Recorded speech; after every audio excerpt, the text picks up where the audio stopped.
오부작 하나님의 구원에 들어와 에베소를 통해 하나님의 귀한 종을 통해 우리가 선포를 받을 텐데요. 기쁜 마음으로 말씀을 받는 우리 모두가 되기를 간절히 원합니다. 이 시간 목사님 나오실 때 하나님 목사님 보내주셔서 감사합니다. 하나님을 찬양하는 의미에서 할렐루야를 목사님 모시도록 하겠습니다. 할렐루야, 할렐루야.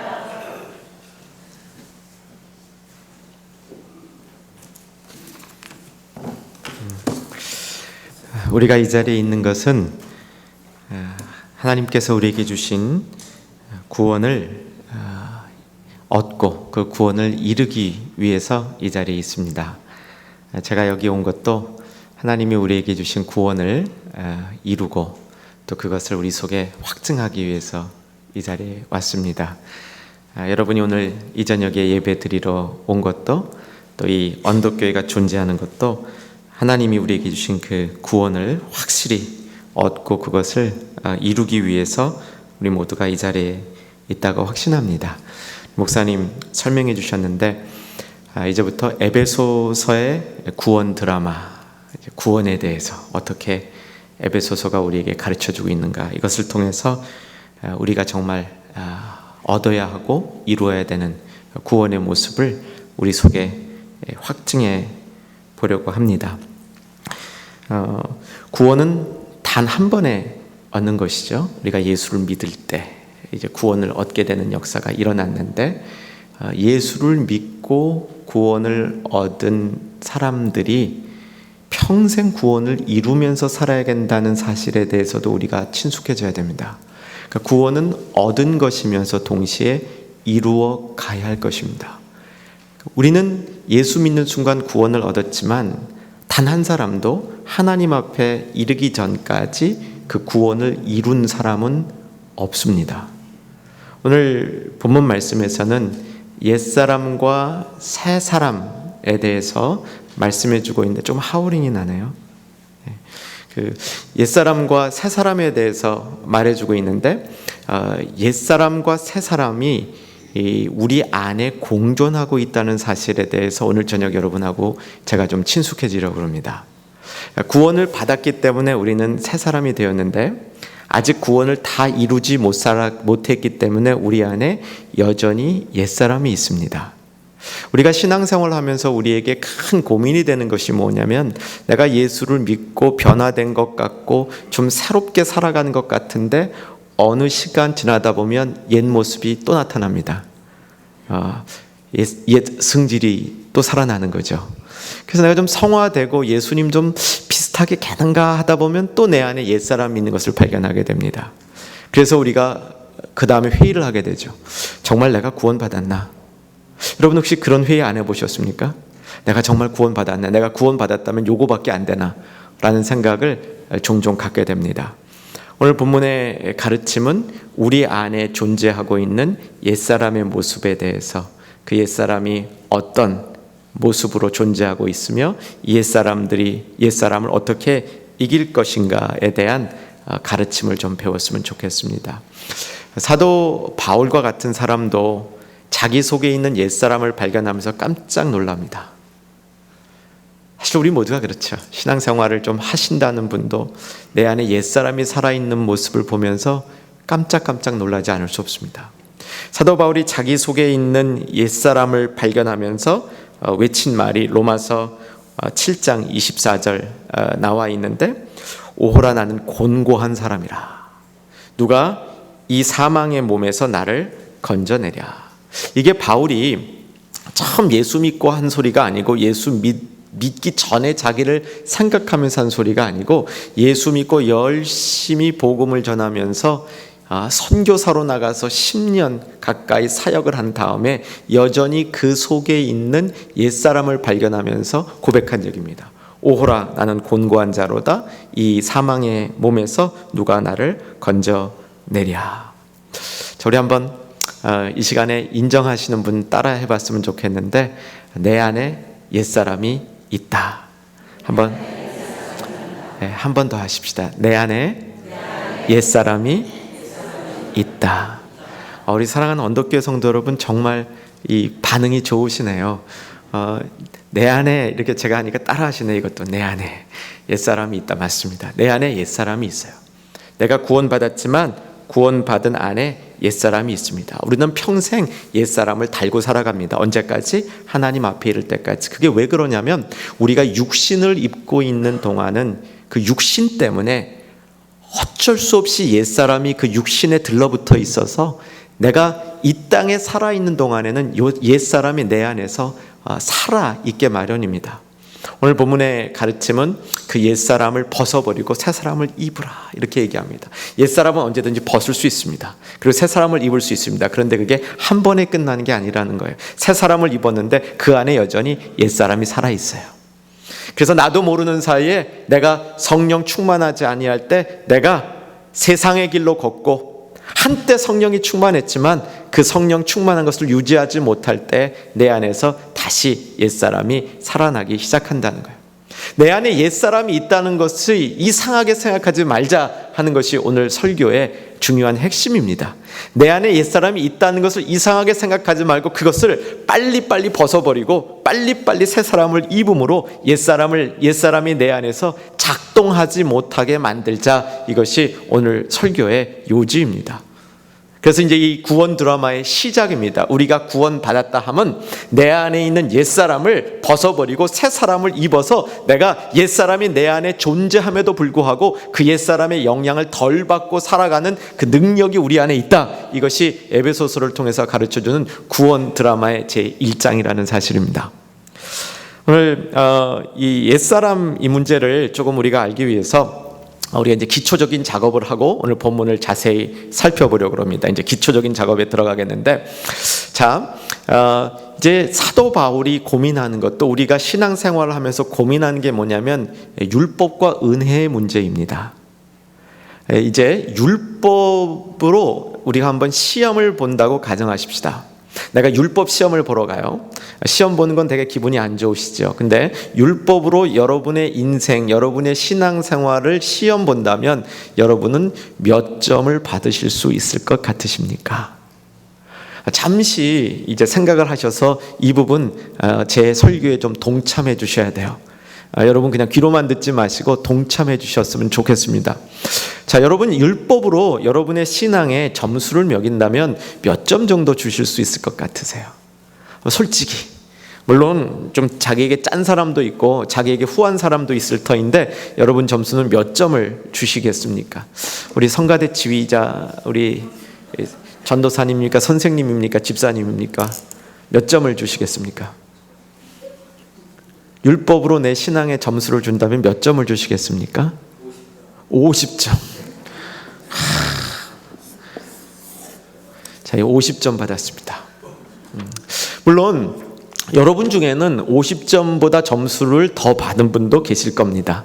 혹시 50점보다 나는 점수를 조금 더 준 분 계십니까? 한번 손 들어 보시겠습니까? 굉장히 겸손하시군요. 아무도 손을 안 들었는데 아마 좀 더 주신 분도 있을 것 같아요. 만약에 여러분들이 율법으로 점수를 50점 미만으로 줬다면 저는 확실하게 이 시간에 선포할 수 있습니다. 여러분 교회 전망이 있습니다. 여러분 교회 부흥이 일어날 징조가 보입니다. 물론 저도 50점 주기가 어려운 이 성적표를 갖고 있습니다. 만약 율법 하나님이 정하신 모든 율법이라는 기준으로 내 인생을 엄밀하게 점수 매긴다면 저도 50점 받기 어려울 것 같아요. 스스로 제가 이 시험을 했을 때 몇 점을 줬냐면 49점을 줬어요. 50점 주기가 조금 미안해서 1점 덜 줬습니다. 우리 지휘자 우리 선생님이 저보다 1점 더 많습니다. 이 율법을 가지고 이제 시험을 봐서 점수를 매기면 뭐 50점일 수도 있고요, 49점일 수도 있고요. 설사 여러분 중에 한 78점쯤 준 분 계세요? 뭐 권사님들 중에 혹시 나는 그래도 내가 여태까지 신앙생활한 거 보면 한 78점은 맞은 것 같다. 아니면 뭐 정말 나는 내 신앙은 90점은 된다라고 점수를 주시는 분 계십니까? 상관없습니다. 자유롭게 주십시오. 100점 받으신 분은 없으시죠? 다 똑같습니다. 그러면 이 율법 시험의 특징은 100점이 안 되면 다 페일입니다. 다 탈락입니다. 다 탈락. 100점이 돼야만 합격하는 게 율법 시험입니다. 율법 시험에 50점을 받든 78점을 받든 우리 모두가 탈락한 거예요. 구원의 자격이 없는 거예요. 구원받을 수 없는 거예요. 자, 그러면 우리가 어떻게 하면 구원을 받을 수 있습니까? 성경이 뭐라고 써 있습니까? 예수님이 나 대신 시험을 봐주셨습니다. 예수님이 시험을 봐주신 점수가 몇 점입니까? 100점. 자, 이것은 내 점수입니다. 내 점수는 50점이에요. 그런데 예수님이 율법 시험을 나 대신 받았으니 몇 점입니까? 100점. 그러니까 합격입니까? 불합격입니까? 합격이요. 예, 가능한 빨리빨리 대답해 주시는 것이 아주 은혜의 지름길입니다. 이게 합격인데 50점 답안지가 내 답안지예요. 이게 내 실력입니다. 이게 내 실력인데 예수님이 받은 100점 답안지를 나를 대신해서 보신 답안지이기 때문에 이것을 나에게 주신 거예요. 무슨 말인지 아셨습니까? 그래서 내 점수가 몇 점 됐습니까? 100점 됐어요. 누구 때문에 100점 됐습니까? 예수님 때문에. 그런데 이 뒤에 50점짜리가 있습니까? 없습니까? 여전히 있어요. 예수님이 주셔서 요 위에 덮어 쓰신 거예요. 내 점수 50점은 있습니다. 어쩌면 이렇게 붙어가지고 이렇게 보면 50점, 이렇게 보면 100점일 수 있어요. 이게 옛사람과 새사람이 공존하는 모습입니다. 예수님 앞에 우리가 예수님을 믿고 하나님 나라에 가게 되면 우리가 심판을 받을 때 예수님이 보시는 내 점수는 몇 점입니까? 100점. 그런데 내가 인생을 살아가는 동안 내 모습을 들여다보면 100점으로 보이는 것이 아니라 때때로 몇 점으로 보입니까? 50점. 그러니 어떤 생각이 듭니까? 아, 내가 참 신앙생활 헛하고 있구나. 내가 신앙생활 헛하고 있구나라는 생각이 드는 건 괜찮은데 주변 사람들이 이제 나에 대해서 폄하하기 시작합니다. 저 50점짜리, 지가 뭐 예수 믿는다면서 50점짜리야. 이게 주로 누가 하는 소리입니까? 사탄이 주변 사람을 통해서 하는 얘기가 이런 얘기예요. 사탄은 참소하는 자라, 사탄은 비방하는 자라, 이렇죠. 그런데 사탄만 그런 게 아니에요. 우리끼리도 그래요. 혹시 시험 볼 때 점수를 조금 잘 맞으신 분이 있죠. 한 78점쯤 받은 분이 성가대원 가운데 계실 것으로 제가 추정을 합니다. 그 이상도 있어도 무방합니다. 어차피 다 불합격이니까. 근데 이게 이 78점 받은 사람이 50점 받은 우리 성가대 지휘자 선생님을 보면서 이제 비난하기 시작합니다. 에이, 50점짜리가 무슨 성가대 지휘를 해. 이러고 나오기 시작하는 거예요. 자, 우리가 신앙생활을 하면서 다른 사람을 조금 우습게 보는 신앙생활을 하시는 분, 어떤 분입니까? 율법 점수가 조금 높은 분. 제가 확인해 드립니다. 율법 점수 높아도 합격, 불합격? 불합격. 오직 어떻게 합격됩니까? 예수님 답안지가 나한테 와야만 합격이에요. 내가 갖고 있는 율법 점수는 78점이든 92점이든 50점이든 29점이든 다 불합격 똑같아요. 그런데 예수님의 답안지를 내가 갖고 있기 때문에 내가 100점짜리 답안지 된 거예요. 옛사람을 버린다는 건 뭡니까? 50점짜리 답안지의 인생을 청산하는 겁니다. 새 사람을 입는다는 건 뭡니까? 100점짜리 답안지 예수님이 주신 것 확인하는 거예요. 그런데 때때로 우리는 50점이라는 사실을 확인할 필요가 있습니다. 그래야 정신 차려요. 아, 내가 50점짜리니까 잘해봐야지. 그때 다시 예수님의 100점짜리 답안지를 생각할 수 있게 되는 거죠. 여러분, 나의 50점짜리의 모습을 보면서 아, 나는 영원히 50점짜리구나. 나는 안 돼. 세상에 구원이라는 것이 있을까? 이런 생각하지 마시기 바랍니다. 나의 50점짜리의 모습을 보면서 100점에서 모자라는 50점이라는 부분은 예수님 믿고 믿음으로 따라가서 내가 평생 그것을 채워가야 될 내 믿음이 성장되어서 이루어야 될 구원이라는 사실을 알아야 된다는 사실입니다. 그래서 우리는 신앙생활을 하면서 옛사람과 새사람이 내 안에 공존하고 있다는 사실을 잘 인정하고 잘 이해하여야만 신앙생활을 잘 할 수 있게 됩니다. 따라 하십시다. 내 안에 옛사람이 있다. 예, 있어요. 그런데 그 옛사람이 있을 때마다 어떻게 해야 됩니까? 벗어야 돼요. 내 옛사람이 있는 걸 발견할 때마다 그대로 두면 안 돼요. 옛사람이 있는 거는 기정사실이지만 내가 내 안에 있는 옛사람을 발견하는 순간 그것을 어떻게 해야 돼요? 벗으려고 노력을 해야 됩니다. 그리고 새 사람을 입으려고 노력해요. 그게 가능하다, 불가능하다? 가능하다. 왜? 예수님이 100점 답안지를 주셨기 때문에 우리는 이 100점 답안지를 내 것으로 만들어서 옛사람을 발견할 때마다 벗어버리고 새 사람을 입을 수 있게 되어 있다. 이 말씀을 오늘 여러분에게 선포해 드리는 것이 이 저녁에 저를 세우신 성령 하나님의 목적입니다. 이제 이 목적 다 됐으면 사실 여기서 설교 끝내도 됩니다. 이제 이 인트로덕션에서 끝내도 돼요. 근데 이제 옛 사람을 우리가 벗어버리고 새 사람을 입는 것, 이것이 예수님이 100점 답안지를 우리에게 주셨기 때문에 구원을 받은 사람에게는 이것이 쉬운 일입니다. 근데 구원을 못 받은 사람에게는 이건 너무 어려운 일이 아니 불가능한 일입니다. 예수님이 100점 답안지를 주셨어야만 되는 거예요. 예수님의 100점 답안지는 어떻게 받습니까? 믿음으로 받아요. 이건 내일 저녁입니다. 원래 오늘 저녁에 하려다가 순서를 바꿨어요. 그래서 내일 저녁에 어떻게 우리가 믿음으로 구원을 받는가, 믿음으로 구원을 받는다는 의미가 무엇인가 내일 할 거예요. 오늘은 먼저 옛사람과 새사람의 문제를 다뤄보려고 합니다. 제가 섬기는 교회는 뉴저지에 있는데 저희 교회는 크게 뭐 자랑할 거는 없는 것 같고요. 제가 이제 가끔 소개할 때 억지로 한 가지 자랑한다면 저희 교회 성도님들은 주일날 교회 올 때 그날 설교 본문을 외워갖고 오십니다. 많이들 외워갖고 오세요. 시작한 지는 얼마 되지 않았습니다. 올 초에 시작을 했는데 102살 나신 방지일 목사님께서 금요 예배 때 오셔서 설교를 하면서 이 말씀의 중요성을 강조하는데 암송을 강조하셨어요. 교회가 가장 중요한 것이 이 말씀을 이 선포하고 말씀을 이 전파한다는 것은 너무나 당연한 것인데 그 목사님 이 지론은 이거였어요. 왜 성도들이 찬양은 20분 30분씩 하면서 그 자리에 교회에 와서 성경 암송은 그만큼 안 하느냐 그러셔가지고 제가 그 말씀을 듣는 순간 번쩍 정신이 나서 그 다음 주부터 실시했습니다. 주일 설교 암송하고 교회에 오십시오. 많이는 안 하세요. 한 25% 정도 하시는 것 같아요. 그래도 암송을 못해도 암송 못하시는 연령층에 계신 분들은 15번, 15번 읽어갖고 오기 돼 있습니다. 물론 너무 놀라지 마십시오. 우리 교회는 본문이 상당히 짧습니다. 그래서요 이렇게 긴 본문 안 합니다. 교회에서는 보통 이제 2절, 석절 요 정도 한 절 때 할 때도 있고요. 그렇습니다.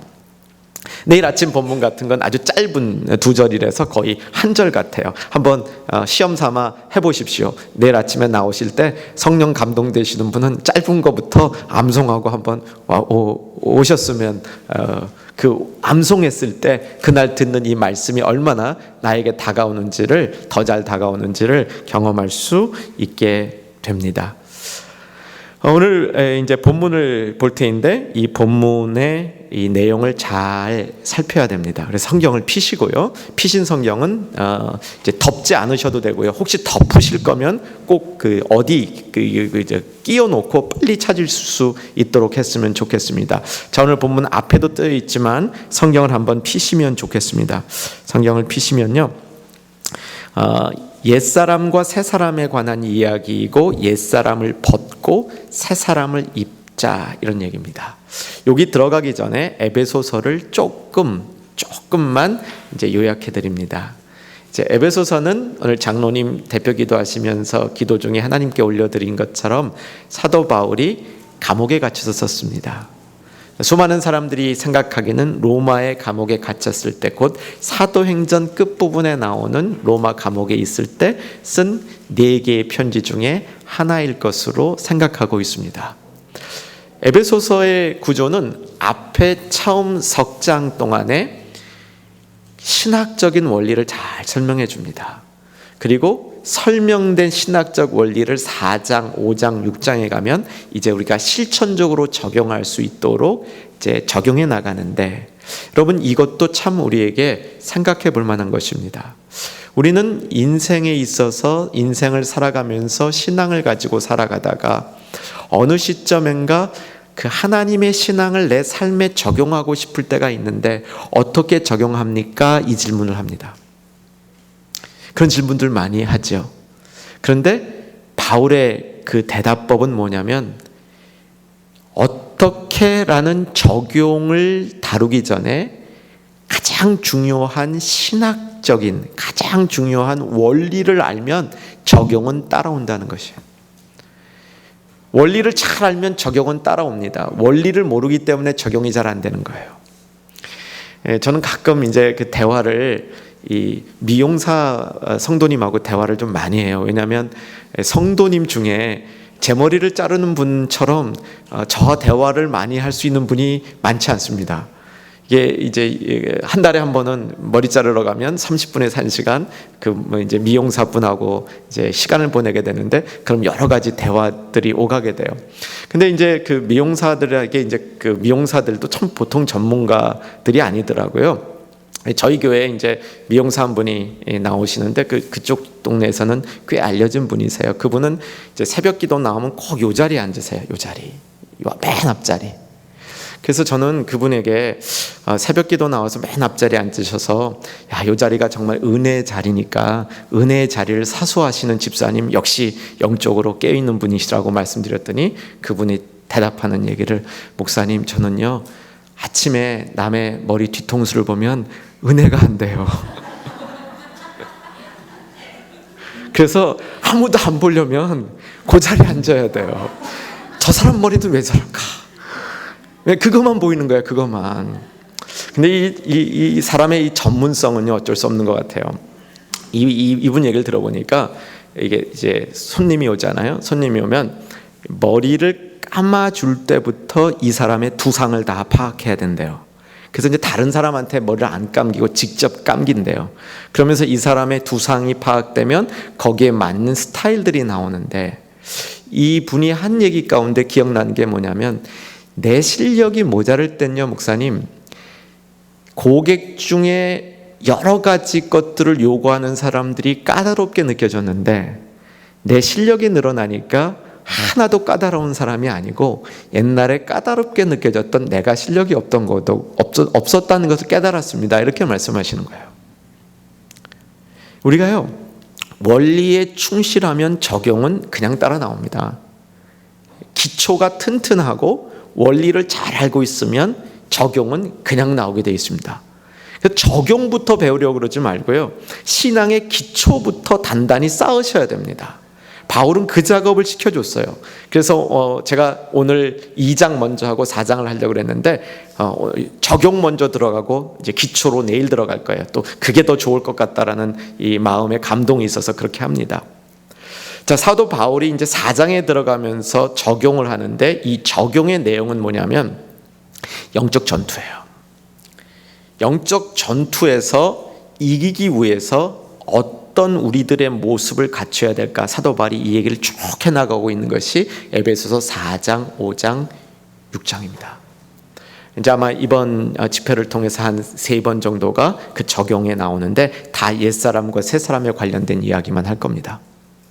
영적 전투에서 이기는 방법 중에 사도 바울이 강조하고 있냐면 뭐냐면 유니티를 이루어야 된다. 유니티. 그런데 그 유니티를 이루기 위한 얘기를 사도 바울이 탁 집어넣으면서 궁극적으로 무슨 얘기를 하고 싶었냐면, 영적 전투에서 이기려면 새 사람을 입어야 된다는 거예요. 새 사람을 입은 사람들끼리 모이면 유니티가 형성된다는 거예요.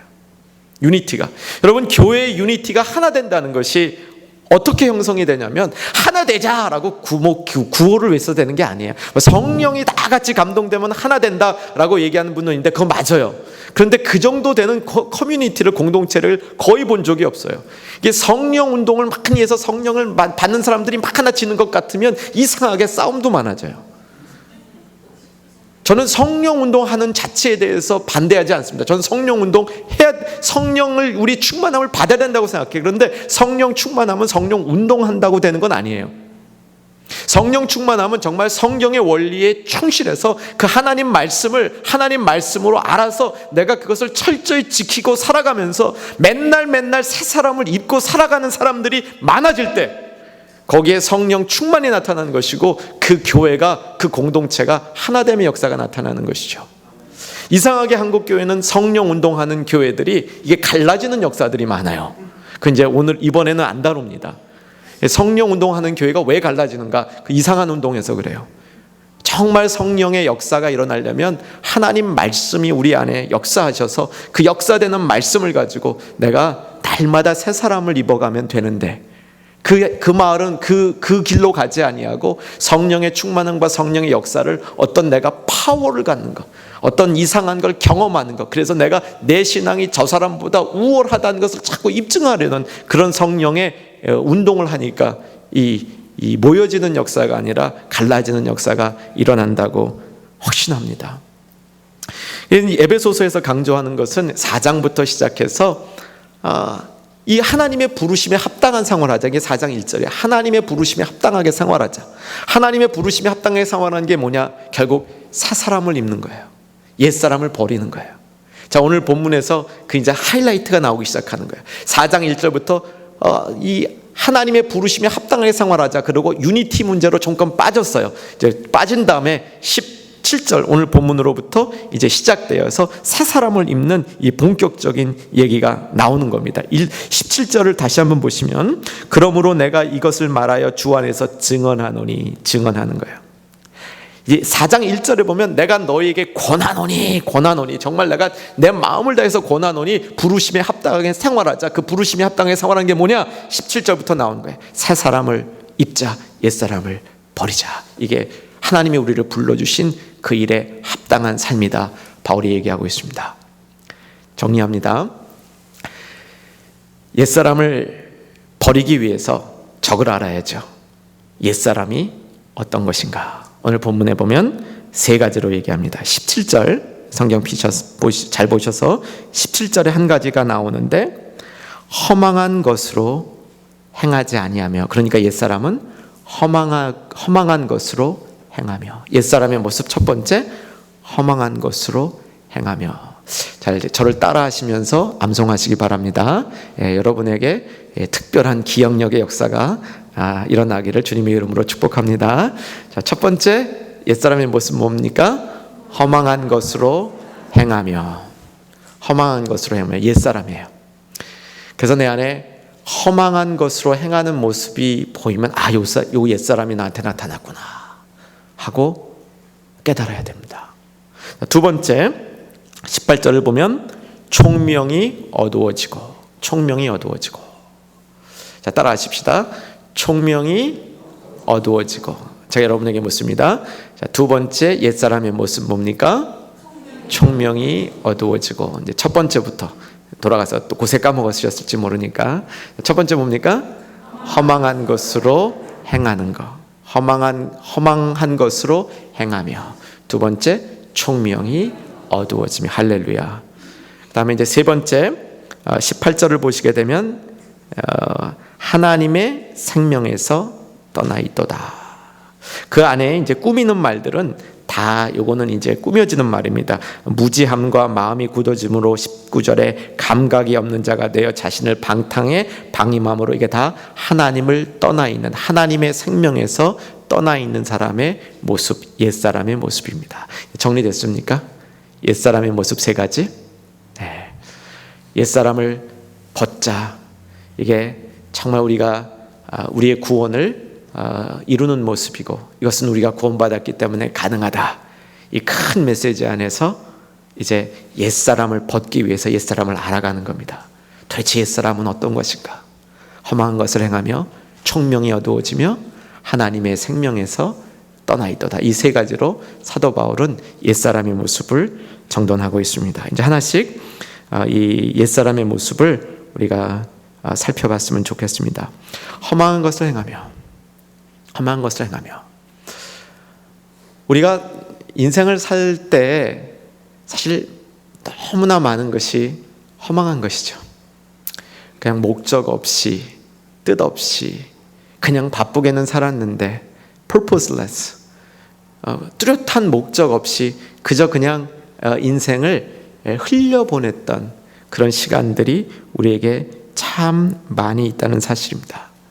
아니, 사실 우리가 인생을 그냥 살다 보면 모든 인생은 다 허망하게 끝나게 돼 있고 허망한 것을 행하며 살게 되어 있습니다. 오직 예수를 믿고 새 사람을 입어서 부르심에 합당한 삶을 살아갈 때만 허망한 것을 행하지 않는 삶입니다. 미국에 이 대단한 동네가 있죠. 헐리우드라고. 이 헐리우드에 아직도 가장 유명한 여배우 그러면요, 마릴린 monroe가 꼽히더라고요. 마릴린 monroe의 일생은 참 우리에게 이 허망한 것을 행했던 인생의 하나의 대표적인 모습인 것 같아요. 많은 사람들이 그런 모습으로 살고 싶고 그런 화려함과 그런 빛을 바라며 살고 싶지만 그 빛은 참빛이 아니라 거짓된 빛이죠. 인간이 만들어낸 허구의 빛이죠. 마릴린 monroe의 인생을 보면 37살에 자살을 한 것으로 되어 있습니다. 1962년에 37이었으니까 1926년생이네요. 1926년에는 아마 여기서 태어나신 분이 그다지 많지 않을 것 같습니다. 아까 92세 된 우리 권사님 어머님 한 분 뵀는데 그렇게 많지 않을 것 같아요. 1926년 이전에 태어나신 분은 1926년에 태어났는데 아직도 이 시대에서도 하나의 세상에서 가장 멋진 여인의 그런 모습인데, 이 젊었을 때 대단했대요. 이렇게 기사를 읽어보니까 젊었을 때 마릴린 monroe를 직접 보는 대부분의 남자들은 심장이 멈출 것 같은 경험을 했다, 이렇게 되어 있습니다. 물론 저는 안 멈췄을 것 같습니다. 근데 그런 이 많은 사람들의 해간 이 심장이 멈추는 건 아니라 할지라도 많은 사람들이 마릴린 monroe를 보는 순간 숨을 제대로 못 쉬는 그런 인생을 살았습니다. 그런데 그렇게 행복하진 않았던 것 같아요. 결혼을 여러 번 한 것으로 되어 있고요. 결혼 생활의 내용 가운데 아주 흥미로운 에피소드 하나가 뭐냐면, 이제 저는 뉴저지에서 왔기 때문에 저희 동네에서 유명한 야구팀은 뉴욕 양키즈입니다. 휴스턴의 야구팀도 그렇게 잘하지 못하는 것 같은데 이 뉴욕의 야구팀은 꽤 잘합니다. 그런데 맨날 결승 가서 져요. 그런데 이 양키즈에 1950년도에 아주 전설적인 선수가 하나 있었습니다. 조 디마지오라고. 뭐 이게 조금만 이 미국 문화를 아는 사람은 조 디마지오를 다 알죠. 그 유명한 이 노래 가운데도 그 이름이 나오고 그러기 때문에 이 조 디마지오라는 이 양키즈의 야구 선수는 굉장히 알려진 인물입니다. 이 사람하고 결혼했어요.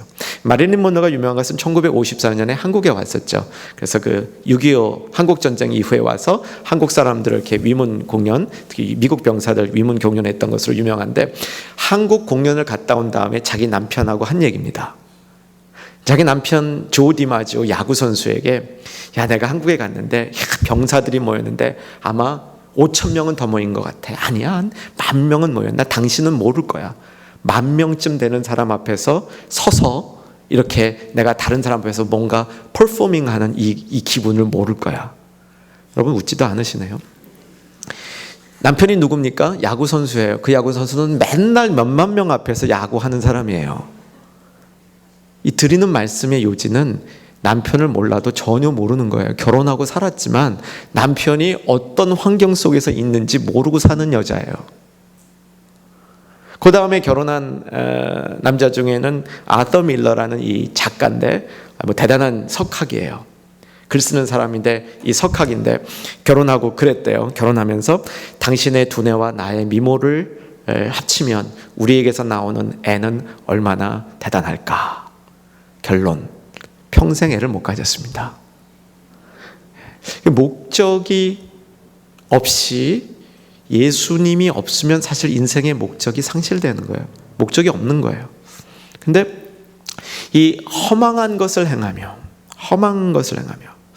우리의 삶이 허망한 것을 행하면서 계속 그 시간이 낭비되어지고 버려지고 있는 그런 인생을 우리가 살고 있다면 이거는 뭡니까? 새사람입니까? 옛사람입니까? 옛사람이에요. 옛사람의 중요한 속성이 뭐라고요? 허망한 것을 행하며. 허망하다는 것은 사실은 끝에서 나타납니다. 끝에 아무것도 없는 게 허망한 거예요. 끝에 아무것도 없는 거. 어릴 때 이제 그 동네에서 이 뽑기 하는 거 있죠. 뽑기. 저도 그건 뭐 그렇게 좋다고 초등학교 시절에 그냥 어머니한테 용돈 받아가지고 그냥 동네 그 조그만 구멍가게 뛰어가가지고 이거 뽑기 해서 그 뭐 정말 탁 뽑으면 대부분 꽝 그러잖아요. 그럼 그걸 그냥 하고 살았는지 모르겠어요. 그거 다 허망한 것을 행하는 건데, 이 끝이 허망하면, 끝이 없으면 이게 허망한 거예요. 끝에 아무것도 없으면. 자, 우리 끝에 뭐가 있어야 됩니까? 구원이 있어야 돼요. 우리 끝에 천국이 있어야 돼요. 우리 끝에 예수님과의 이 얼굴과 얼굴을 대면하는 만남이 있어야 돼요.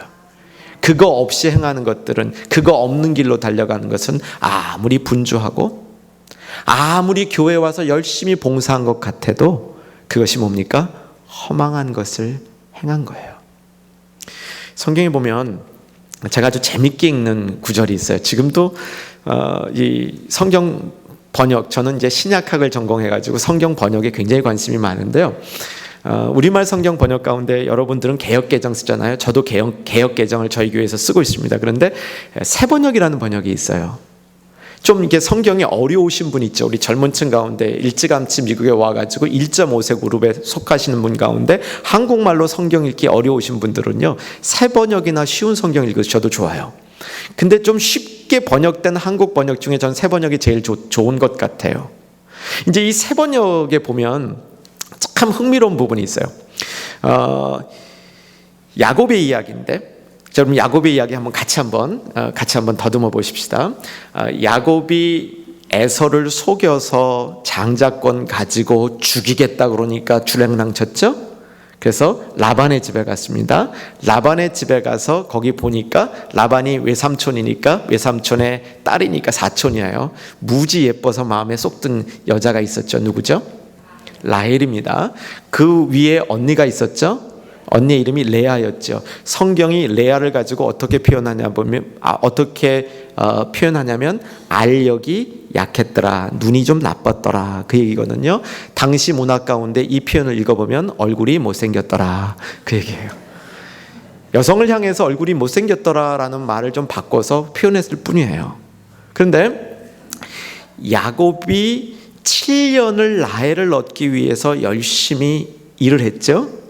그리고 결혼을 해서 첫날 밤을 잤지요. 아침에 깨고 났습니다. 옆에 누가 놓여 있었습니까? 레아. 그 장면을 새 번역이 어떻게 번역했는지 아세요? 레아가 아니더냐, 느낌표.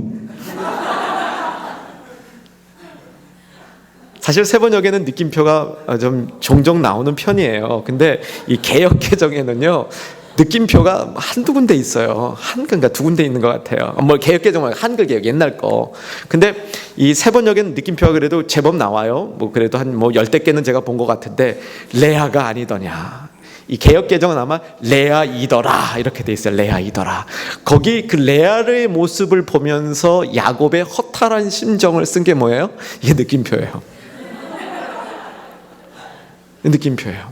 근데 이 레아가 아니더라, 이게 뭐예요? 야곱의 허망함이에요. 허망함. 야곱은 그 이후에 인생이 더 있었길래 망정이지, 그게 마지막이었다면 얼마나 허망합니까? 그게 끝이었다면 얼마나 속상합니까? 그 다음 나머지 인생이 있어서 야곱은 그 또 7년 더 일하고 그가 좋아하는 라헬을 얻을 수 있었는데, 거기서 끝나면 어떻게 얼마나 속상합니까? 근데 어떤 주석가가 너무 재미있는 주석을 그 자리에다 붙인 것을 제가 옛날에 읽은 적이 있어요. 뭐냐면, 인생 허망한 것의 끝에 레아가 있다, 이렇게 썼어요. 좀 더 나가서 우상 숭배의 끝에 레아가 있다, 이렇게 썼어요. 참 레아란 인생도 참 기구한 인생입니다. 기구한 인생이에요. 기구한 인생. 그런데 레아 인생 기구하다고 보지 말고요, 그때 야곱의 마음을 살펴보면 야곱의 마음 가운데 참 허망함을 거기에 얘기하는 거예요. 허망한 것을, 그러니까 자기가 쫓았던 목적을 위해서 달려갔는데 그 목적을 얻었다고 생각하고 그 목적을 딱 봤는데, 야 잡았다라고 딱 봤는데 이 목적이 뭐야? 꽝이에요. 꽝. 그 안에 보물이 있는 것이 아니고, 그 안에 생명이 있는 것이 아니고, 그 안에 영생이 천국에 있는 것이 아니고, 그게 꽝이에요. 수많은 인생이 이렇게 살아가고 있죠. 우리가 구원을 받았다 그러지만 구원을 받았는데도 우리의 삶은 여전히 허망한 것을 행할 때가 얼마나 많습니까? 그래서 우리가 부르심에 합당하게 생활하기 위해서 에베소 4장 1절 부르심에 합당하게 생활하기 위해서 내가 너에게 이제 정말 권하노니 너에게 증언하노니 옛사람 좀 벗어버려라. 새사람 입고 살아라. 옛사람의 첫 번째, 허망한 것을 행하지 말아라. 사랑하는 귀한 언덕교회 성도 여러분, 또 이 자리에 있는 주의 백성 되신 사랑하는 하나님의 권속들, 우리 모두가 허망한 길 쫓지 않은 인생 되시기를 주의 이름으로 간절히 축복합니다. 허망한 것을 쫓는 거 옛사람의 모습이에요. 내 안에 허망한 것을 쫓는 모습이 있다. 빨리 벗으세요. 빨리. 그 붙들고 있지 말고요. 빨리 벗으세요. 오늘의 복음은 빨리 벗을 수 있다. 가능하다. 뭐 때문에? 100점 답안지 예수님이 우리에게 주셨기 때문에 이것 가지고 50점짜리 빨리 벗을 수 있어요. 두 번째 뭐였죠? 그 사이에 기억하십니까? 성가대만 믿습니다. 두 번째 뭐죠? 총명이 어두워지고. 할렐루야. 네. 할렐루야. 이번 집회 동안에 성가대가 내내 이렇게 이런 계속 이 영적인 도우미가 되길 주의 이름으로 축복합니다. 네.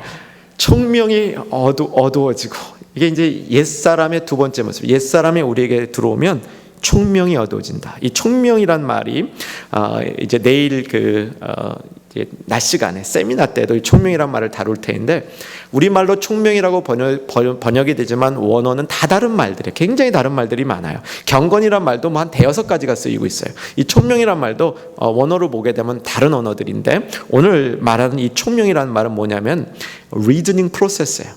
논리, 마음의 생각이라고 표현되는 말인데, 다른 자리에서 누가복음에서는 이 총명이라고 번역된 헬라어가 마음의 생각, 디아노이아, 헬라어로 디아노이아란 말인데, 이게 뭐냐면 마음을 관통하고 있는 거예요. 마음을 관통하고 있는 거. 우리가 말하면 reasoning, 논리, process, 우리가 논리적으로 생각하는 방식이라는 거예요.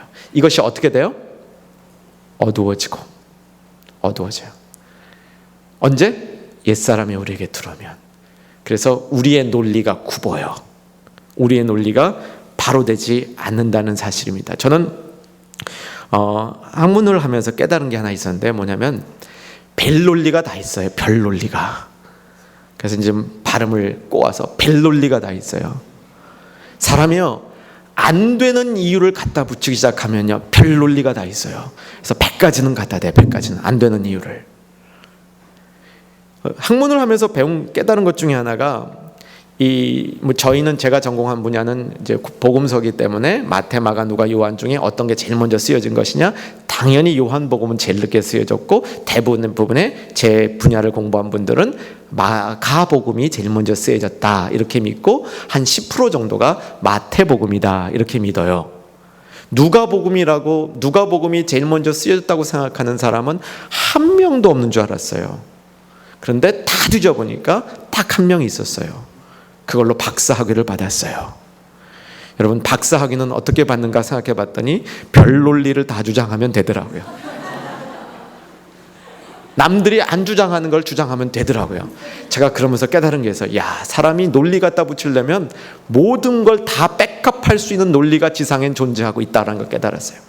내가 엉뚱한 얘기하면서도 내가 엉뚱한 얘기하는 것을 백업하는 박사 논문을 갖다 댈 수 있다 이거예요. 박사 논문을. 이게 가능하다는 사실을 깨달았습니다. 그래서 참 이 세상이 총명이 어두워졌구나 라는 생각이 들었습니다. 여러분, 이 총명이 어두워지게 되면 우리 생각하는 방식이 삐뚤어지기 시작하는 건요, 옛사람을 입은 거예요.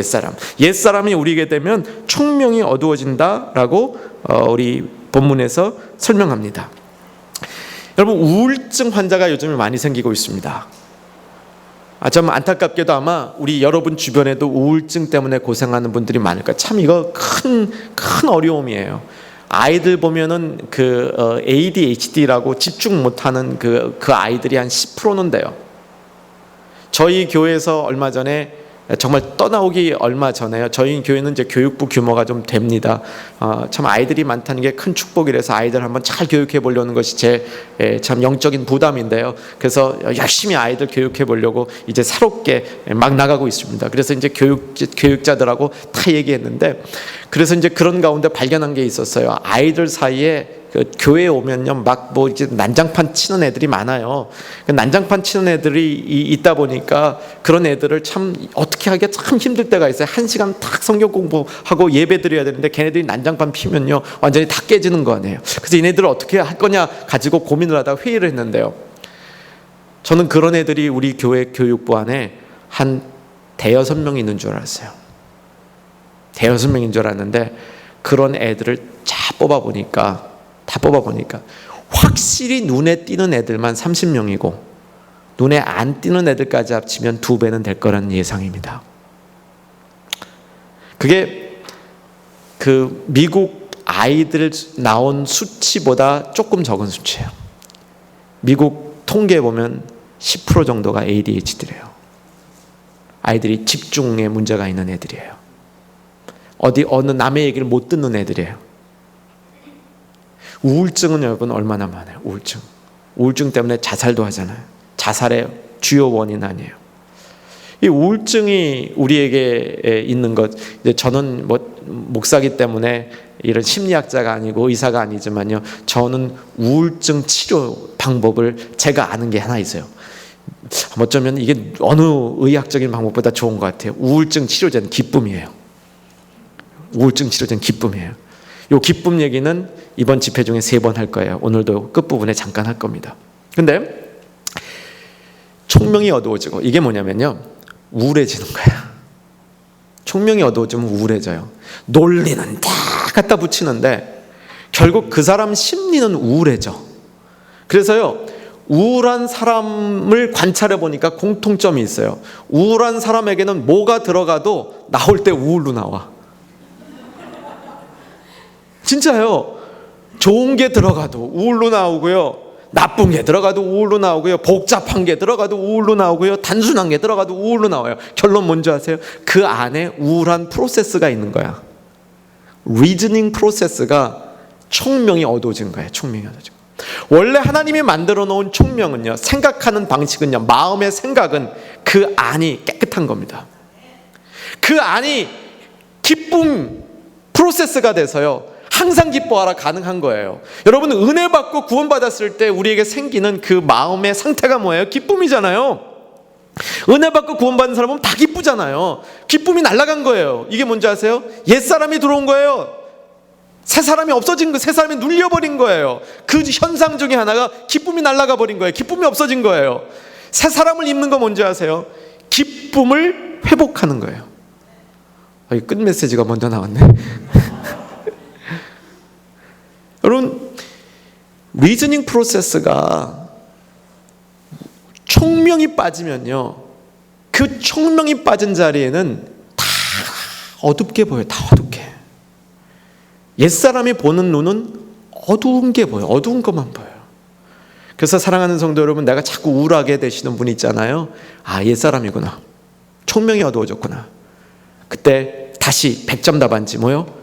벗을 수 있다. 나한테 옛사람이 보이면 어떻게 행동하자? 빨리 벗자. 빨리 새 사람을 입자. 이게 성령이 주는 가르침입니다. 그래서 리즈닝 프로세스가 어두워졌다. 이것이 오늘 본문이 가르쳐주는 총명이 어두워졌어요. 총명이 어두워지면 사람이 별실수를 다합니다. 별실수를 다해요. 성경에 참 온전하지는 않지만 굉장히 온전에 가까운 인물 중에 하나가 다윗이죠. 다윗이 범죄한 이 죄목 가운데 밧세바를 범한 사건이 있죠. 사무엘하 11장입니다. 사무엘하 11장 1절과 2절, 뭐 성경 빨리 피셔도 좋고요.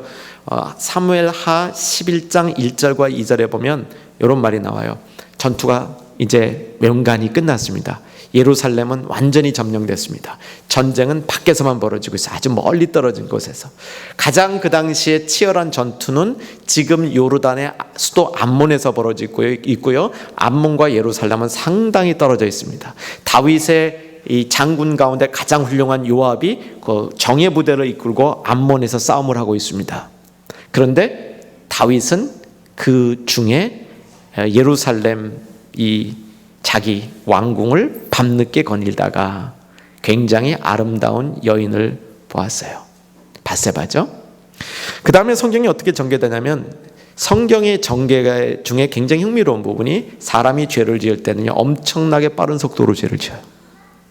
그렇게 전개가 돼요. 그냥 이 원죄도 보고 마음에 들어 먹었다 끝이에요. 딱 3단으로 끝나요. 딱 3단으로 끝나요. 아주 빨라요. 이게 왠지 아세요? 왠지 아세요?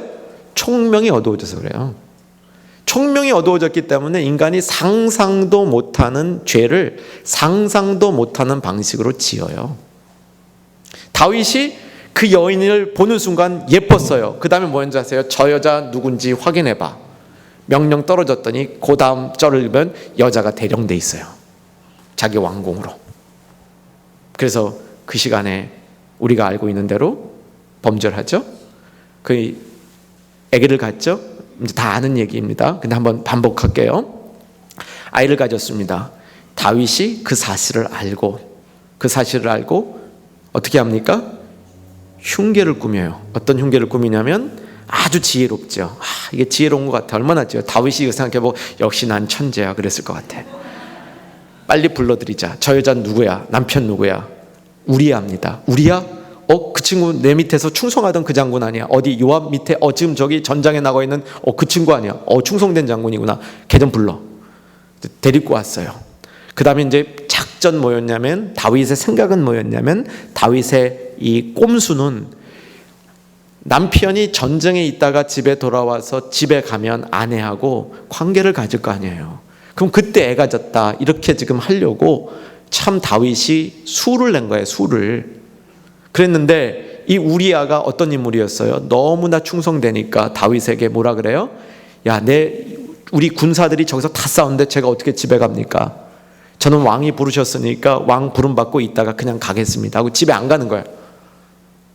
야, 다윗이 얼마나 속 터졌겠어요? 다윗이 그랬을까? 이런 총명도 없는 친구 같으니라고? 근데 하나님이 보기엔 뭐예요? 총명 없는 건 너다 그랬겠죠? 다윗의 총명이 완전히 어두워지니까 그 다음에 어떤 행위를 한지 아세요? 혹시 제가 이거 드렸나요? 예, 사무엘하 11장 14절 15절 여러분 떴습니까? 한번 읽겠습니다. 시작. 때문에 다윗이 편지를 써서 우리아의 손에 들려 요압에게 보내니 그 편지에 써서 이르기를 너희가 우리아를 맹렬한 싸움 앞에 두고 너희는 뒤로 물러가서 그로 맞아 죽게 하라 하였더라. 무슨 내용인지 여러분 다 아시는 내용인데요. 이 장면을 다시 한번 상상해 보세요. 이 다윗이 얼마나 총명이 어두워져서 얼마나 끔찍한 범죄를 저지르고 있는지를 한번 보시란 말이에요. 우리아, 충성된 자기 이 수족과 같은 우리아에게 편지 한 장 보내서 그보다 높은 요압에게 보냈는데 그 편지 내용이 여기 있는 얘기예요. 살인 명령 편지란 말이에요. 살인 명령 편지. 총명이 어두워지면요, 사람이 생각할 수도 없는 잘못을 범해요. 여러분이 옛사람을 내 안에 키우시면 안 돼요. 우리의 잘못은 옛사람이 살아있다는 것이 잘못이 아니에요. 하나님은 우리 안에 옛사람이 있다는 거 아셔요. 우리가 어쩔 수 없이 옛사람에게 잠시 동안 지배를 받을 수 있는 그런 상태에 있다는 거 다 아세요. 우리의 잘못은 뭐냐면 옛사람이 우리 안에서 발견됨에도 불구하고 그 옛사람을 내가 키우고 있다는 거예요. 그 옛사람을 벗어버리려 하지 않는다는 거예요. 그 옛사람을 내가 붙들고 산다는 거예요. 우울한 마음이 내 안에 있으면 그 우울한 마음을 벗어야 되는데 그 우울한 마음을 내가 붙들고 키우는 거예요. 오래도록 키우면요, 그 다음엔 벗고 싶어도 벗어지지 않아요. 옛사람을 내가 자꾸 붙들고 있으면요, 정말 그 옛사람이 나의 주인이 되는 거예요. 그래서 구원받은 사람이 죄인처럼 사는 거예요. 구원받은 사람이 안 구원받은 사람처럼 거예요. 구원받은 사람이 50점 답안지만 붙들고 사는 거예요. 50점 답안지를 붙들고 부끄러울 때 내가 빨리 100점 답안지를 입어야 되는데 그거 알면서도 100점 답안지 안 입고 50점만 붙들고 사는 거예요. 그래서 어느 순간에 내가 50점 인생이 된 거예요. 구원을 받은 구원의 능력과 구원의 감격을 잊지 못하고 갖지 못하고 살아가는 거, 이거 뭡니까? 총명이 어두워진 사람이에요. 사랑하는 성도 여러분, 총명이 어두워질 때 기억할 거 뭡니까? 이겁니다. 예수님의 답안지예요. 예수님이 나 대신 율법 시험 보셨습니다. 그래서 이 답안지 여러분에게 주셨습니다. 저에게 주셨습니다. 그래서 이 답안지를 보는 거예요. 그럼 어떻게 해요? 옛사람 빨리 벗고 새 사람 입어야 돼요. 총명이 우리에게 어두워져서는 안 되고요. 이제 세 번째로 들어갑니다. 세 번째로 들어가면 옛사람의 모습 뭐였죠? 하나님의 생명에서 떠나 있도다. 하나님의 생명에서 떠나 있도다. 헬라어에 보게 되면 생명이라는 단어를 말하는 그 헬라어가 두 가지가 있습니다. 비오스라는 말이 있고요. 이제 바이올로지, 육체적 생명을 뜻하는 말이고요. 조에, 이것은 영혼의 생명, 소울, 영혼의 생명을 얘기하는 건 조예요. 그러니까 진짜 우리가 영생을 얻었다. 이거는 후자 얘기입니다. 육체적 생명과 영혼의 생명은 달라요. 창세기 2장 7절에 보면 하나님께서 사람을 지으시고 그 코에 뭐를 넣어줬다? 생기를 넣어줬다. 그래서 사람이 생령한지라 이렇게 돼. 생령한지라. 처음에 죄를 짓기 전에 아담과 하와가 죄를 짓기 전에 하나님이 인간을 만들었을 때에는 육체적 생명과 영혼의 생명이 분리되지 않았어요. 그런데 죄를 지은 다음에 인간이 첫 죄를 지은 다음부터 육체적 생명은 있지만 영혼의 생명은 없어진 거예요. 그래서 우리가 예수를 믿고 예수님을 믿는 믿음 가운데 새 사람을 얻음으로 다시 이 조의 영원한 생명, 영혼의 생명을 얻게 된 거예요. 그래서 하나님의 생명에서 떠나 있도다. 이 말은 뭐냐면 하나님이 우리에게 주신 이 예수님 믿는 믿음 구원에 있는 영혼의 생명으로부터 우리가 떠나 있도다. 이 옛사람 모습이에요. 구원 받기 전에 여러분 옛사람이 있다. 구원 받기 전 사람은 다 옛사람입니다. 정돈합니다. 구원 받기 전의 모습은 다 옛사람만 있는 거예요. 구원 받은 다음에는 새 사람과 옛사람이 같이 있는 거예요. 그리고 우리가 이 땅을 떠나서 육신을 벗게 되면 새 사람만 남는 거예요. 그래서 우리는 이 땅에 사는 동안에는 구원받고 이 땅을 사는 동안은 옛사람과 새 사람이 같이 있어요. 근데 성령을 우리가 붙들고 살아갈 때 새 사람이 강하게 나타나는 거예요. 성령을 계속 입고 살아가는 거예요. 예수님을 믿을 때 새 사람을 입고 살 수 있는 권한을 주신 거예요. 그래서 하나님의 생명에서 떠나 있다가 하나님의 생명으로 돌아왔는데 자꾸 우리가 어떻게 하려고 그래요? 그 생명에서 다시 떠나가려고 그래요. 다시 떠나. 그 옛사람이 우리 안에 다시 살아나는 모습이에요. 하나님으로부터 쉽게 말하면 하나님으로부터 멀어지려 하는 거. 하나님으로부터 멀어지고 싶은 습관이 우리에게 나타나고 있는 겁니다. 이게 하나님의 생명에서 우리가 떠나 있다라는 모습입니다. 자, 이제 이 옛사람 하나님의 생명에서 떠나 있는 우리가 어떻게 다시 하나님께로 가까워질 것인가? 이것이 새 사람을 입는 방법입니다. 새 사람을 입는 것은 아주 쉽다고 얘기합니다. 새 사람을 입는 것은 왜 새 사람을 입는 게 쉽냐면 이제 내일 저녁이 그 주제예요. 근데 왜 새 사람을 입는 게 쉽냐면은 오늘은 이제 마지막 오늘 설교의 결론이면서 이 새 사람을 입는 이 일이 쉬운 것에 대한 요약으로만 말씀드리면요. 새 사람을 입는 게 쉬운 것은 예수님께서 하나님 앞으로 다가가는 길을 열어주셔서 그래요. 이거예요, 이거. 이 100점짜리 답안지를 주셨기 때문에 이걸 가지고 우리가 하나님 앞에 가는 길이 열려 있어요. 자, 옛사람은 뭐라고요? 자꾸 하나님으로부터 멀어지려고 그래요. 하나님의 생명에서 뭐에 있다? 떠나 있다. 하나님의 생명에서 자꾸 떠나려고 그러는 게 옛사람의 속성이에요. 그러면 새 사람을 입는다는 건 뭡니까? 하나님 앞에 돌아가는 거예요. 하나님 앞에 가까이 가는 거예요. 하나님 앞에 가까이 가는 거. 하나님 앞에 우리가 가까이 가는 최선의 방식이 말씀드렸던 기쁨을 회복하는 겁니다. 기쁨을 회복하는 거예요. 우리는요, 예수 믿고 구원받은 이후에 100점짜리 답안지를 받은 이후에 우리에게는 어떤 능력이 있냐면 기쁨을 가질 수 있고 기쁨을 회복할 수 있는 능력이 우리에게 생긴 겁니다. 이 설명을 잠깐 드릴게요. 마태복음 13장 44절 한번 뜨죠? 같이 한번 읽겠습니다. 시작.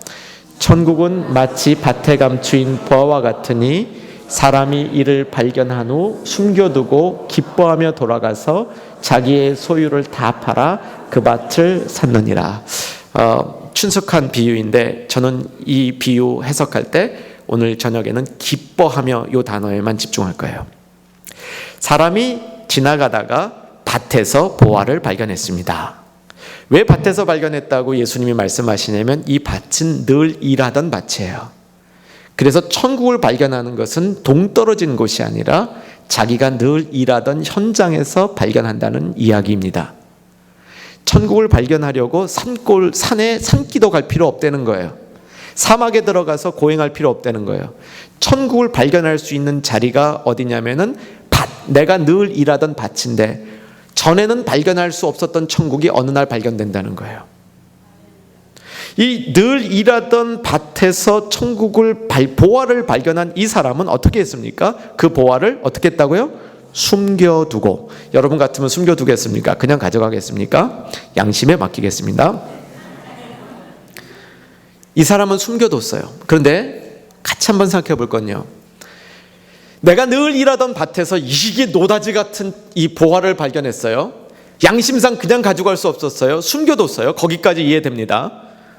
설사 여러분 중에 나는 그렇게 못하겠다, 그냥 꿀꺽할 거야 라는 마음이 있다 할지라도 이 사람의 결단이 맞다고는 생각할 겁니다. 그렇죠? 숨겨뒀던 것이 저게 참 맞는 얘기인 것 같다라는 여기까지 동의가 될 거예요. 근데 그 다음 얘기가 어려운 얘기예요. 그 보화를 숨겨두고 집에 돌아가서 기뻐할 수 있겠어요, 여러분? 저 같으면 노심초사해요. 내가 참 목사기 때문에 그냥 못 들고 오고 숨겨두고 왔는데, 그냥 두고 왔는데 저거를 가지려니까 저 밭을 사야 되는 건 알겠는데 저 밭을 사기 전까지 저거 누가 가면 어떡하나 라고 노심초사하지 기뻐할 수 있겠어요? 솔직히 그 상황에서도 기뻐할 수 있겠어요? 이게 대부분 안 되는 거예요. 대부분 이거 되는 게 안 되는 게 비정상입니다. 안 되는 게 정상이에요. 그런데 안 되는 게 정상인데 그걸 되게 하는 게 기쁨이라는 거예요. 이게 역설이에요. 그 보화를 발견하고 숨겨두고 집에 들어와서 기쁜 거야. 왜 기뻐요? 저건 아무도 못 가져가. 저건 필히 내 손에 들어와. 이 확신이 있는 거예요. 이걸 구원이라고 얘기하는 거예요. 예수를 발견하고 내가 믿음으로 구원을 얻었는데 아까 뭐라 그랬어요? 그 구원이 완성되기까지 우리는 계속 발전해야 돼요. 그런데 이것이 노심초사하면서 가는 길이 아니라는 거예요. 이거 안 될까? 우리가 예수 믿고 구원받았는데 아이고 내가 천국 못 가면 어떡하나, 내가 받은 구원을 뺏기면 어떡하나, 그렇잖아요.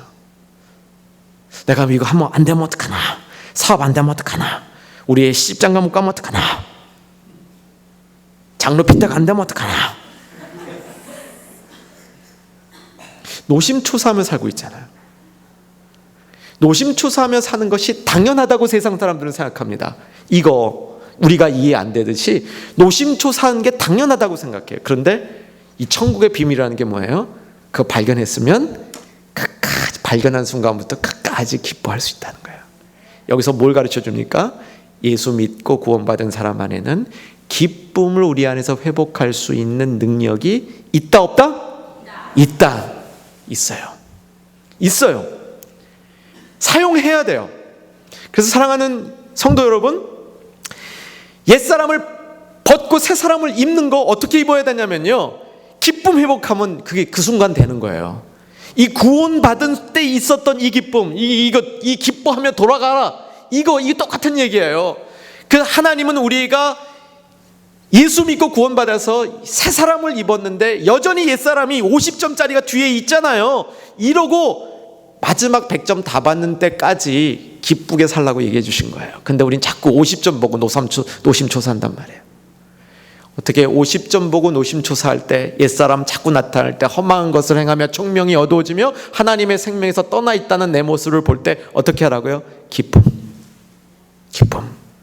이 기쁨을 내 안에 언제든지 가질 수 있다고 약속해 주신 이 예수님의 약속을 믿고 천국을 발견했으니까 그것을 밭에 두고 왔지만 내 손에 들어올 것이라는 이 확신, 이걸 가지고, 이 기쁨을 가지고 내가 다시 새 사람을 입는 거예요. 여러분, 확실히 선포하며 여러분을 축복합니다. 내 안에 기쁨이 들어오면 옛사람은 도망갑니다. 이 기쁨이 회복될 때 내 안에 옛사람은 없어지고 새 사람을 입게 돼요. 새 사람을 입는 거, 그렇기 때문에 하나님의 생명에서 떠나 있도다. 여기로 돌아와서 마칩니다. 하나님의 생명에서 떠나 있도다. 그러니까 뭡니까? 기쁨을 가지고 어떻게 해요? 하나님 앞에 돌아가는 거예요.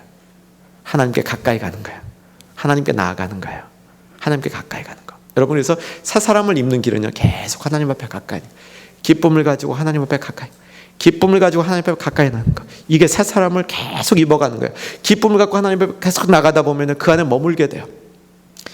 그 안에 머물게 돼요. 근데 또 예언해요. 한참 머물다가 또 쑥 빠져나와요. 어쩔 수 없어요. 그건 어쩔 수 없어요. 싹 또 빠져나와요. 그건 뭐 제 아무리 영적으로 뛰어난 사람도 어쩔 수가 없어요. 또 옛사람이 쏙 들어와요. 근데 여러분, 이게 이렇습니다. 옛사람이 들어왔다는 걸 내가 깨달으면요, 이미 오래전에 들어온 거예요. 그때 들어온 게 아니고 이미 오래전 안에서 머물러 있는데 내가 멍청하게 있다가 나중에 깨달은 거예요. 벌써 시간이 늦은 거예요. 그래서 빨리 즉각 해야 돼요. 그래서 기쁨을 회복해서 하나님께 가까이, 이 원리만 지키면 새 사람을 입을 수 있어요. 근데 이 축복이 뭐냐면 그럴 수 있게 하나님이 우리에게 해주신 거예요. 저는 제가 이제 태어났을 때는 누나가 두 분이셨어요. 근데 지금은 한 분입니다. 한 분이 하나님께 먼저 갔어요. 바로 위에 누님이 45살 때 하나님 앞에 갔어요. 근데 이게 저는 이제 큰 누나도 굉장히 좋아하지만 이 둘째 누나하고는 특별한 관계가 있었습니다. 제가 이제 신학대학원에서, 미시간 캘빈 신학대학원에서 공부할 때 저희 누나랑 같이 공부했어요. 클래스메이트예요. 저희 누나, 자영, 저 셋이서 같이 공부했어요. 그래서 이제 신학교 때부터 공부하다가 이제 목사 후보생과 결혼하고 목사 사모가 됐는데 좀 고생을 하셨나 봐요. 일찍 난소암에 걸리셔서 45살 때 이제 하나님이 부르셨는데, 제가 그때는 이제 신학교 교수하고 있었을 때입니다. 목회를 하지 않고. 그래서 이제 틈틈이 마지막 이제 터미네이션 스테이지에 있을 때 누나를 방문했습니다.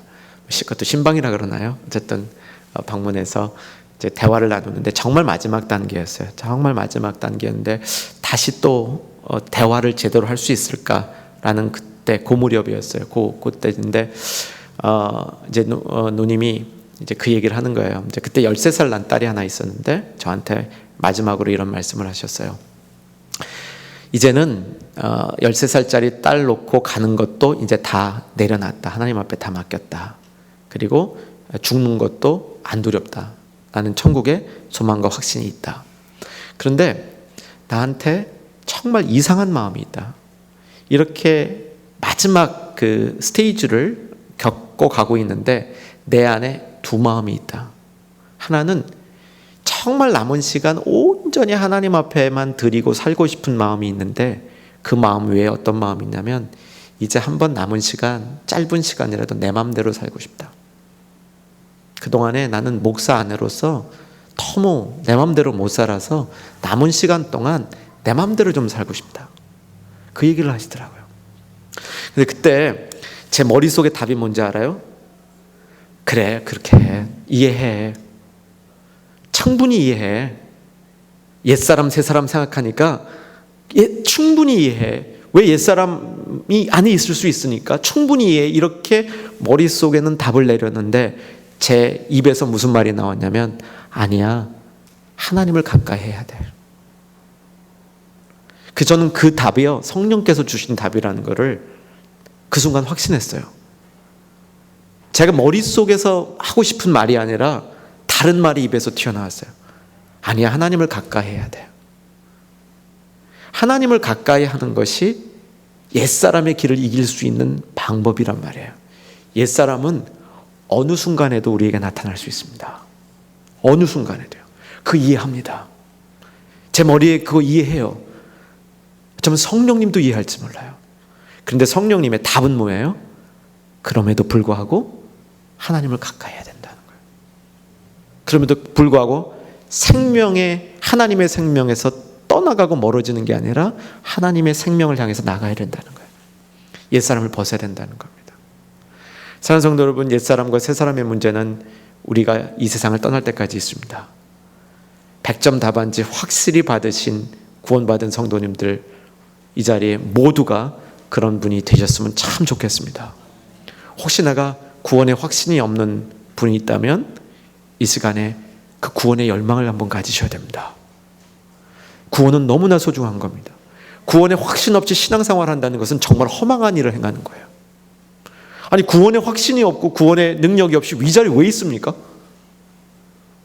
구원의 확신이 있고 구원의 이 기쁨과 구원의 능력을 누려야지 우리가 신앙생활을 할 이유가 있는 거 아닙니까?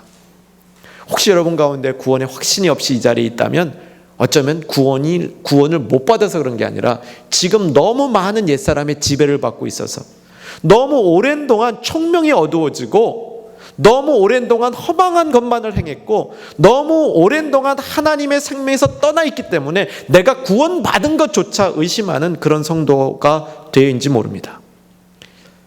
만약 여러분이 그런 성도라면 저는 여러분에게 자신 있게 말씀드릴 수 있습니다. 아주 쉽게 돌아올 수 있습니다. 하나님께 돌아가는 길은 열려 있습니다. 그래서 쉽게 돌아올 수 있습니다.